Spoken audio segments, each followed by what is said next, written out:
Tech ലോകത്ത് നിന്നുള്ള വാർത്തകൾ. പുതുവർഷത്തിൽ കണ്ണൂർ അന്താരാഷ്ട്ര വിമാനത്താവളത്തിൽ നിന്ന് പറന്നുയരാൻ തയ്യാറെടുത്ത് കേരളത്തിൻ്റെ സ്വന്തം എയർ കേരള സർവീസ് ആരംഭിക്കുന്നതിൻ്റെ ധാരണാപത്രം തിങ്കളാഴ്ച ഒപ്പുവയ്ക്കും.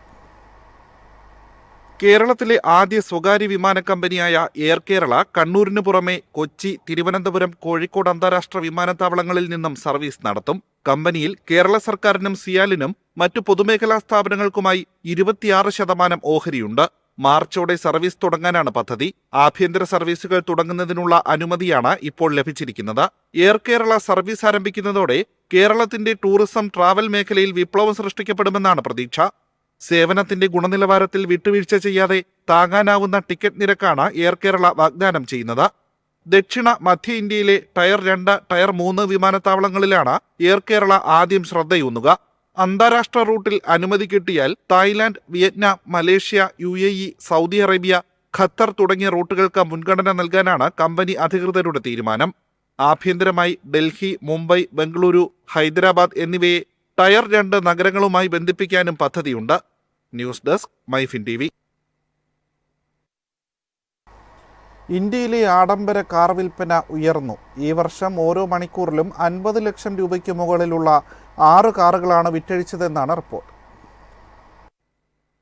അടുത്ത വർഷം 2 ഡസനിലധികം പുതിയ മോഡലുകൾ അവതരിപ്പിക്കാൻ വാഹന നിർമ്മാതാക്കൾ പദ്ധതിയിടുന്നതോടെ ആഡംബര കാർ വിഭാഗം കൂടുതൽ വളരുമെന്നാണ് പ്രതീക്ഷ. വളർച്ചാ നിരക്ക് മിതമായേക്കാമെങ്കിലും വിൽപ്പന 50,000 യൂണിറ്റ് കവിയുമെന്നാണ് വ്യവസായ വിദഗ്ധർ ചൂണ്ടിക്കാട്ടുന്നത്.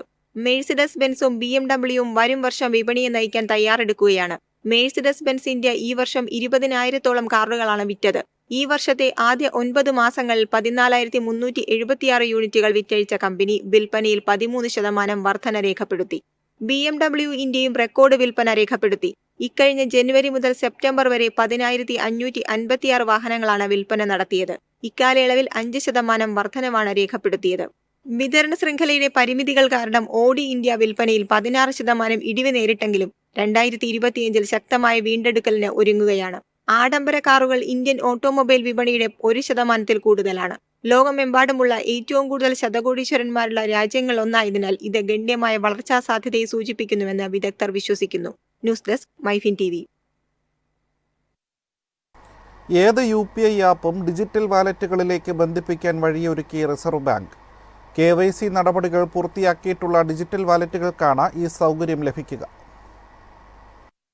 വാലറ്റുകൾ പരസ്പരം ബന്ധിപ്പിച്ച് UPI സംവിധാനത്തിൽ പ്രവർത്തിപ്പിക്കാനാകുന്നതോടെ ഇടപാടുകൾ കൂടുതൽ ലളിതമാക്കാൻ സാധിക്കും. ഇതുവരെ ബാങ്ക് അക്കൗണ്ട് വഴിയുള്ള ഇടപാടുകൾക്കായിരുന്നു ഏത് UPI ആപ്പും ഉപയോഗിക്കാൻ അനുമതിയുണ്ടായിരുന്നത്. പ്രീപെയ്ഡ് പേയ്മെന്റ് സേവന കമ്പനികൾ നൽകി വന്നിരുന്ന ഡിജിറ്റൽ വാലറ്റ് ആ കമ്പനിയുടെ തന്നെ UPI ആപ്പുമായി ബന്ധിപ്പിക്കാൻ കഴിഞ്ഞിരുന്നു. KYC ഉള്ള ഡിജിറ്റൽ വാലറ്റ് ആണെങ്കിൽ ഇനി മുതൽ അത് എല്ലാ UPI തേർഡ് പാർട്ടി ആപ്പുകളുമായും ബന്ധിപ്പിച്ച് ഉപയോഗിക്കാനാകും. ഇതിനായി പ്രീപെയ്ഡ് പേയ്മെന്റ് സേവനം നൽകുന്ന കമ്പനികൾ ഡിജിറ്റൽ വാലറ്റുകളുടെ KYC നടപടികൾ കൃത്യമായി നടപ്പിലാക്കണമെന്നും മറ്റു തേർഡ് പാർട്ടി UPI ആപ്പുകൾ ബന്ധിപ്പിക്കാൻ സൗകര്യമൊരുക്കണമെന്നും RBI നിർദ്ദേശിച്ചിട്ടുണ്ട്. News desk MyFin TV. Indian telecom രംഗത്ത് മറ്റൊരു മുന്നേറ്റം കൂടി അടയാളപ്പെടുത്തി BSNL.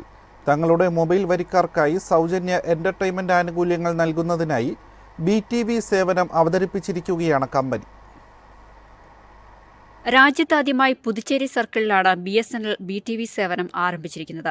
അധികം വൈകാതെ മറ്റു ഭാഗങ്ങളിലും സേവനം ലഭ്യമാക്കുമെന്ന് BSNL അറിയിച്ചു. തുടക്കത്തിൽ 1 പൈസ പോലും ചെലവില്ലാതെ സൗജന്യമായാണ് BTV എന്റർടൈൻമെന്റ് ആനുകൂല്യങ്ങൾ വാഗ്ദാനം ചെയ്തിരിക്കുന്നത്. 300-ലധികം ലൈവ് TV ചാനലുകൾ BTV സ്മാർട്ട് ഫോൺ ഉപയോക്താക്കൾക്ക് ലഭിക്കും. BSNL സൗജന്യമായി ആരംഭിച്ചിരിക്കുന്ന ഈ സേവനം കേബിൾ ടിവികൾക്കും DTH സേവനങ്ങൾക്കും കനത്ത വെല്ലുവിളി ഉയർത്തുമെന്നാണ് സൂചന. TV കാണുന്ന ആളുകളുടെ രീതിയെ തങ്ങളുടെ പുതിയ സേവനം പൊളിച്ചെഴുതുമെന്ന് BSNL പറയുന്നു. ലൈവ് TV ചാനലുകൾക്കൊപ്പം സിനിമകളും വെബ് സീരീസുകളും ഈ സേവനത്തിലൂടെ ഉപയോക്താക്കൾക്ക് ഫോണിൽ ആസ്വദിക്കാനാകും. ഉത്തർപ്രദേശ്, ബീഹാർ, ജാർഖണ്ഡ് എന്നിവയുൾപ്പെടെ രാജ്യത്തിന്റെ കൂടുതൽ ഭാഗങ്ങളിൽ അടുത്ത വർഷത്തോടെ BTV സേവനങ്ങൾ ആരംഭിക്കാനാണ് പദ്ധതി. News desk MyFin TV. 10,000-ൽ താഴെ വിലയുള്ള 5G സ്മാർട്ട് ഫോൺ ശ്രേണിയിലേക്ക് റെഡ്മിയും. നൂതന സവിശേഷതകളുമായി എത്തുന്ന റെഡ്മി 14C 5G ഉടൻ വിപണിയിലേക്കെത്തും. റെഡ്മി 13C 5Gയുടെ പിൻഗാമിയായി എത്തുന്ന 14C ജനുവരിയിൽ ലോഞ്ച് ചെയ്യുമെന്നാണ് സൂചന. 14Cയുടെ 4G വേരിയന്റ് സെപ്റ്റംബറിൽ അവതരിപ്പിച്ചിരുന്നു. വൃത്താകൃതിയിലുള്ള ക്യാമറ ഐലൻഡും ഒരു സൈഡിൽ ഫിംഗർ പ്രിന്റ് സ്കാനറുമുള്ള ഫ്ലാറ്റ് ഫ്രെയിമും സഹിതമാണ് റെഡ്മി 14C 5G എത്തുക. ഗ്രേഡിയൻ ഫിനിഷുള്ള purple, black, blue with star trails എന്നീ കളർ ഓപ്ഷനുകളിൽ ഫോൺ ലഭ്യമാകും. ഡ്യുവൽ 5G സിം പിന്തുണ, 2.5 Gbps വേഗത എന്നിവ ഫോൺ വാഗ്ദാനം ചെയ്യുന്നുണ്ട്. വേഗത്തിലുള്ള വീഡിയോ കോളിംഗ്, ഡൗൺലോഡുകൾ, തടസ്സമില്ലാത്ത ഗെയിമിംഗ്, സുഗമമായ ലൈവ് സ്ട്രീമിംഗ് എന്നിവ ഈ റെഡ്മി ഫോൺ ഉറപ്പു നൽകുന്നു. 50 മെഗാപിക്സൽ മെയിൻ ക്യാമറയടക്കം 2 സെൻസറുകൾ അടങ്ങുന്നതാണ് camera module. Snapdragon 4th Gen 2 chipset, 18 what fast charging ഉള്ള 5160 mAh battery, 6.8 inch 120 Hz HD+ display എന്നിവയാണ് മറ്റ് സവിശേഷതകൾ. ജനുവരി 6 ലോഞ്ചിന് ശേഷം ഫ്ലിപ്കാർട്ട്, ഷവോമിയുടെ ഇന്ത്യയിലെ ഔദ്യോഗിക വെബ്സൈറ്റ്, ഓഫ്ലൈൻ സ്റ്റോറുകൾ എന്നിവ വഴി ഫോൺ വിൽപ്പനയ്ക്കെത്തും. News desk, MyFin TV.